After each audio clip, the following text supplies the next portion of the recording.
Niagara Falls Boulevard.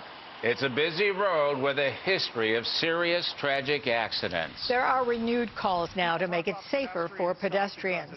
In a News 4 special report, Luke Moretti asked state and local officials what's being done to answer that call. It's enough to make you cringe. The traffic is real crazy around here. Watch as traffic whizzes around this man crossing busy Niagara Falls Boulevard. He does it where there's no crosswalk and no traffic signal. It's very scary watching how people cross the road. A section of the boulevard north of Interstate 290 has grown significantly in terms of traffic volume and businesses over the years. Unfortunately, so has the number of pedestrian fatalities. Since 2001, at least 11 pedestrians have been killed or seriously injured on a 3-mile stretch that separates the towns of Amherst and Tonawanda. Lisa lost her life here at this corner. Mike Monaco's sister Lisa was struck and killed by a vehicle as she crossed to catch a bus. Lisa was there, right about 2 feet from the curb, and that's where the accident happened. 5 years later, Monaco still carries the pain of losing the only family he had left. Very hard to cope alone. He wonders how many others will die before significant changes are made. There's no lighting here. There's no lighting on either side. The lighting is a big factor. And street lighting is something that both towns plan to fix. $1 million is on the table for a 3-mile stretch. The project could be done by late next year. Others say speed is a problem. It's 45 miles per hour through here, but not all motorists follow the posted limit. And that can be tricky for pedestrians willing to take a chance.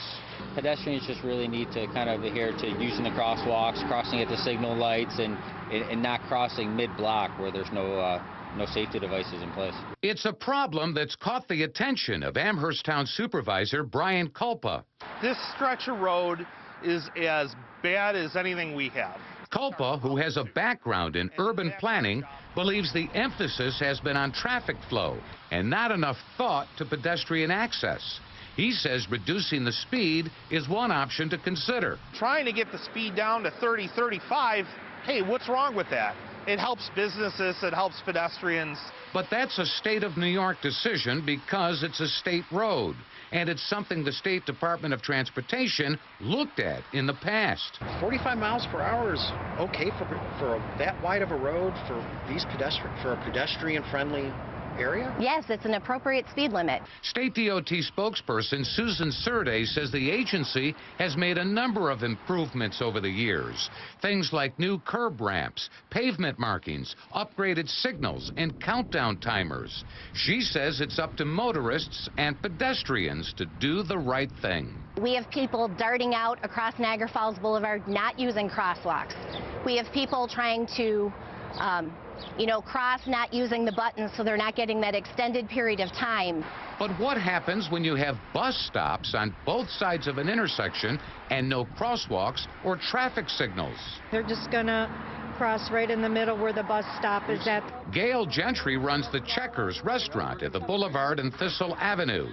She has a front row seat to this vehicle versus pedestrian matchup. Besides a traffic light, I don't know what the answer is going to be. This right here, we could definitely use a traffic light. But that's easier said than done, according to the state DOT. In order to install a traffic signal, it has to meet traffic warrants by law. There's a certain number that has to be met for us to install a traffic signal because they're not warranted everywhere. Installing a traffic signal does not automatically solve your problem. Having bus stops along the boulevard provide a service, according to the NFTA's Tom George. We need to be careful out here. We can't just be running for the bus whenever we see it. Commercial properties are front and center along the boulevard, but behind them are neighborhoods where people live and expect public transportation. Is this intersection a bad spot for bus stops? If I were to take your suggestion that we shouldn't have these stops here because it encourages poor pedestrian behavior, we could do that, but once again, we would penalize the customers that do behave themselves. There's always room for improvement. You can always try to make things fail-safe, but then there's also human behavior involved in it. The towns of Amherst and Tonawanda are in the process of doing their own road audit to identify problems. But keep in mind that towns can only do so much since the boulevard is a state road. To this point, it's been all about the vehicle volume. Now we need to focus on pedestrians because we have a lot of pedestrians. State Assemblyman Robin Schimminger, who represents the Tonawanda side of the road, agrees. I'll call it the way I see it. DOT has not really focused on the pedestrian aspects of this highway. You agree with that? I don't agree with that. I mean, we're moving anywhere between 35 and 50,000 vehicles a day on Niagara Falls Boulevard. And so obviously you have to have a facility that can handle that volume of traffic. I mean, the commercial areas have grown tremendously, but we also do have pedestrian facilities. We have accommodations for pedestrians, so we're trying to accommodate, all users of the roadway. Survey points out that improvements were just completed to 25 intersections on the boulevard. The work includes repainting crosswalks to make them more visible. Niagara Falls Boulevard is one of 5 corridors in the state that's been chosen for a long-term study. State officials say an outside consultant will soon begin work to see what can be done to improve pedestrian safety above and beyond what's already in place. Luke Moretti, News 4.